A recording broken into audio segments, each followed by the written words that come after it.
शुक्रिया।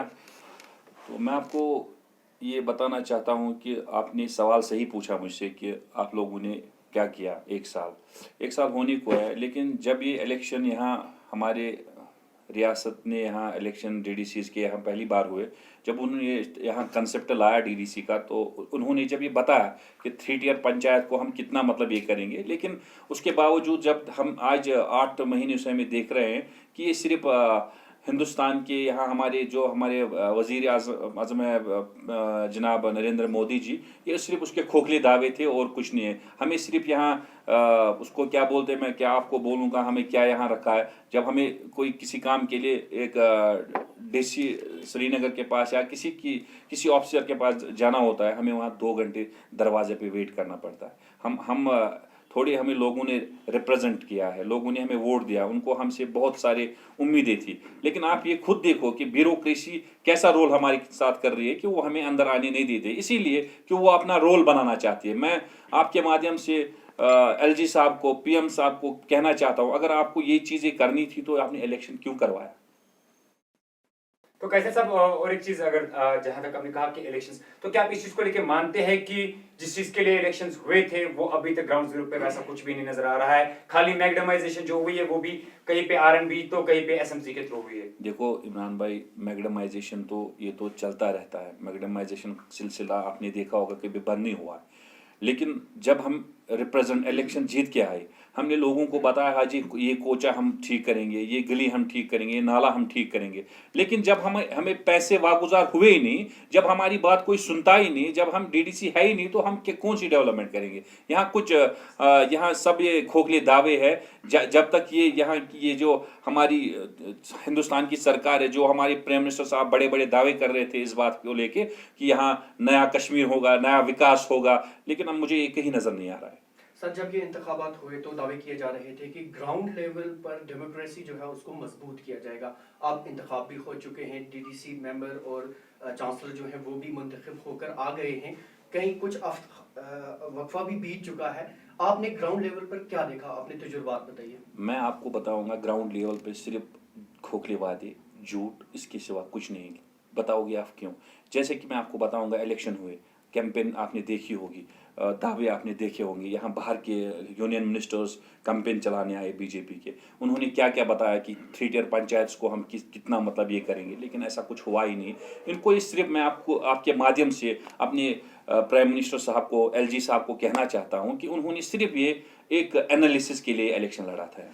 उनको देखना था कि हम कश्मीरियों की रिएक्शन देखिए, लेकिन कश्मीरियों के दिल अभी जल रहे हैं। वो 3 साल से यहाँ मर रहे हैं, देख रहे हैं कि हमें भी अपना कोई लोकल रिप्रेजेंट होना चाहिए जो हमारे मतलब मसले मसाइल सुने। लेकिन उन्होंने फिर डीडीसी इलेक्शन लड़ा, लोगों ने बढ़ चढ़ कर हिस्सा लिया, लेकिन उनके दावों पे मतलब सिर्फ पानी फेरा गया और कुछ नहीं। सर, लोगों की तरफ से चुना हुआ नुमाइंदा अगर इस कदर बेबस है तो एक आम इंसान क्या उम्मीदें वाबस्ता रखे? मैं वही कहना चाहता हूँ, इसीलिए मैंने आप लोगों को तकलीफ दिया कि देखो परसों हमारे ऑफिस, जो हमारा डीडीसी ऑफिस हरवन में है, वहाँ 2 मंत्री, एविएशन का मंत्री आया, अभी उसने वहाँ दावे किए कि मैं 2 एयरपोर्ट यहाँ नए दिलाऊंगा। जब हमारा अभी पुराना वाला एयरपोर्ट अभी अच्छी तरह से नहीं बना, तो हमें दूसरी या तीसरी एयरपोर्ट को क्या करना है। उसके बाद हमारा ये टूरिज्म का मंत्री जी आए वहाँ, तो उसने वहाँ बहुत सारे दावे किए, लेकिन ये दावे होते हैं, उनको सिर्फ पब्लिक गैदरिंग होनी चाहिए। वो दिखाना चाहते हैं बाहर कि कश्मीर के लोग हमारे साथ है।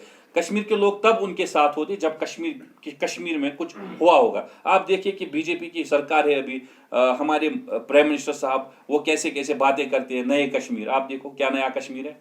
अभी आप देखो, हाल ही में हमारे स्पोक्स पर्सन इमरान नबी डार ने बात की कि ये बात है कि एमबीबीएस जो करे हुए लड़के हैं, क्या है उनके पास, यूपी से लड़के आ रहे हैं यहाँ, कौन सी 15% की रिजर्वेशन नहीं रखी है हमें क्या रखा है यहाँ। सर, आप ऐसा क्यों नहीं करते हैं कि कल जो स्मार्ट सिटी का दावा कर रही है यहाँ पे म्यूनिसिपैलिटी है, उससे भी आपके कुछ कंसर्न्स है, तो कल यहाँ रंग रोगन वगैरह सड़कों पे करना, ऐसे में आप क्यों बात नहीं कर पाते हैं? जबकि बेसिकली आपके पास कुछ नहीं है, तो वो पैसा कहाँ से आता है और स्मार्ट सिटी का दावा कैसे किया जाता है?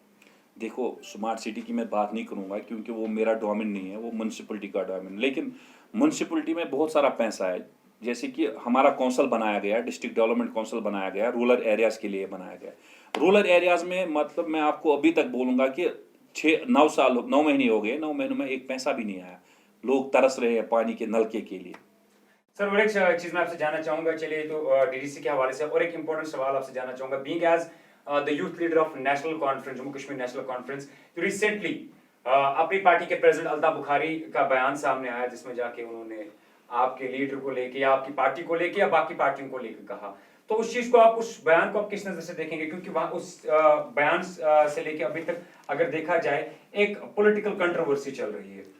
देखिए इमरान भाई, मैं आपको ये बताना चाहता हूँ, जो वो अल्ताफ़ साहब ने शेर कश्मीर शेख मोहम्मद अब्दुल्ला के ख़िलाफ़ जो उसने बोला, पहले मैं आपको ये बताऊंगा, जो ये दुनिया छोड़कर चला गया, अभी मैं बोल रहा हूँ, मैं अभी आपके सामने बोल रहा हूँ, ये मुझे ये हक सिर्फ शेख मोहम्मद अब्दुल्ला साहब ने ये दिया। डेमोक्रेसी हर एक चीज़ यहाँ उसी का देन है। आप मुझे बताएं, अल्ताफ़ साहब कल PDP में थे, कल तक वो वहाँ फाइनेंस मिनिस्टर थे, तो आपने उसी बयान में सुना होगा, वो बोल रहा था महबूबा जी के बारे में, उसने बोला वो शेरनी है, वो पहले अपने बच्चों को खाती है। उसका जो स्टेटमेंट है, मैं आपको अभी बताऊंगा कि वो अभी सियासतदान नहीं है, वो बिजनेसमैन है, वो बिजनेस की तरह ही बयान देते हैं। आगे अगर डेवलपमेंट के हवाले से, विकास के हवाले से बात नहीं हुई तो being as the DDC candidate आपका अगला कदम क्या होगा, या आप सारी इस काउंसिल के बारे में क्या उन्होंने सोच के रखा है कि आगे कैसे काम रोड में? मैं आपको बताऊंगा कि हम एक हफ्ता, हमने ड्यूकाम साहब को भी चिट्ठी लिखी हुई है, हम एक हफ्ता की मोहलत हमने उनको दी है।